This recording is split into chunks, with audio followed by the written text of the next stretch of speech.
You wake up early, drag yourself through work, and come home tired. You check your bank app on payday, hoping this time feels different. It doesn't. The deposit hits, and within hours, it's already spoken for. Rent pulls its share. The credit card takes its cut.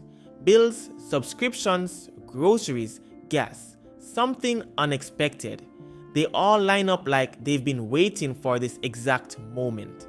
And you're left staring at what's left, wondering how it disappeared so fast. So you look at the account and think, why am I still behind?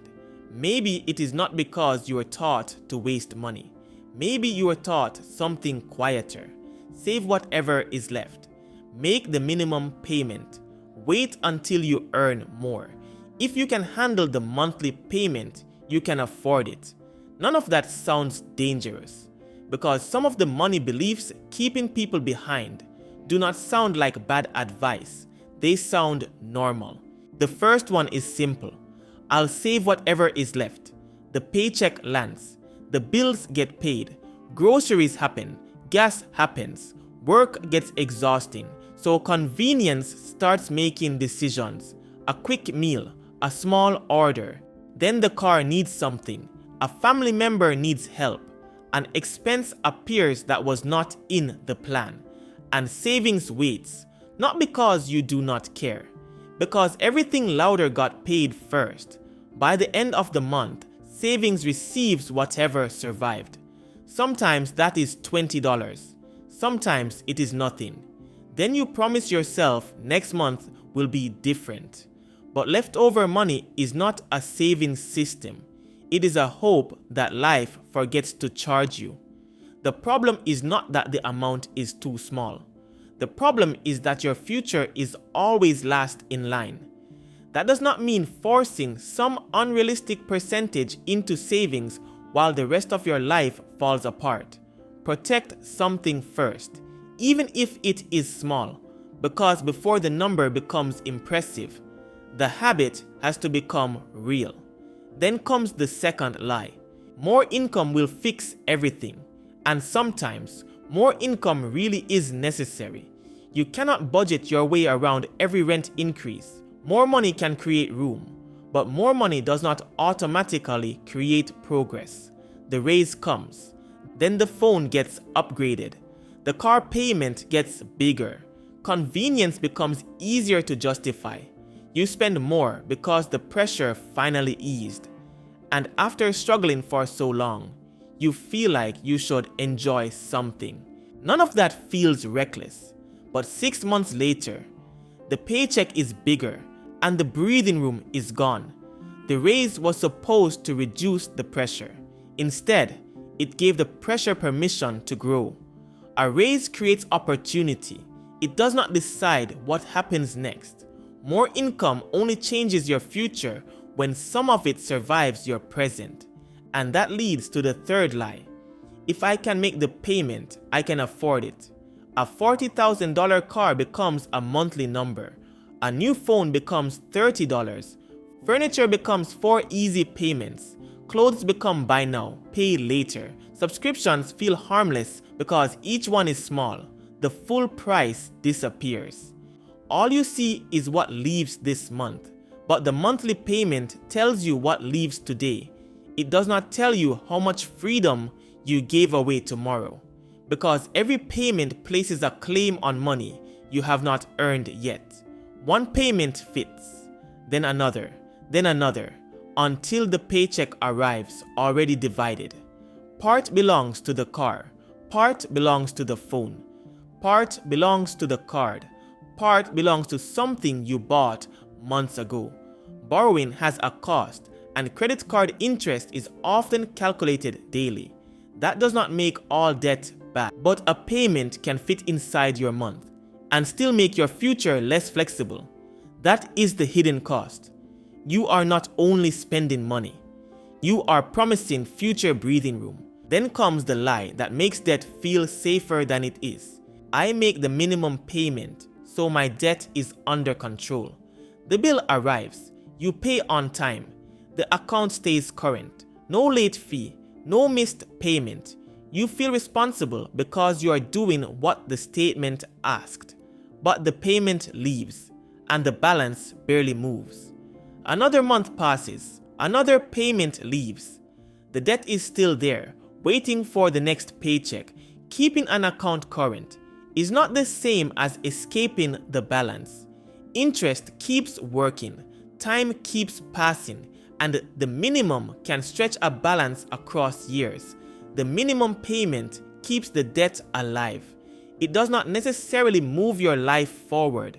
You can do everything on time and still feel stuck in the same place because the debt is not only taking money, it is taking options. Money that could have built savings or protected you from the next emergency is still paying for the past, which leads to another promise. I'll build an emergency fund when life calms down, after this expensive month, after the repair, after the holidays, after the next raise, after everyone stops needing something. But life rarely sends a notice saying, "You are clear now." The car needs work. A medical bill appears. An appliance dies. Work changes. A family emergency lands in an already expensive week. And the money that was supposed to create progress becomes damage control again. That is why so many people never feel like they are building. They are constantly rebuilding. In 2025, 45% of adults did not report having 3 months of emergency savings. The emergency fund is not built after uncertainty disappears. It is built because uncertainty never asks permission. The first goal is not perfection. It is reducing how often one surprise becomes new debt. Maybe the first $100 does not feel life-changing, but it can stop a small problem from becoming a credit card balance. Then another lie shows up. Small amounts are not worth saving. $10 feels pointless. $20 feels too slow.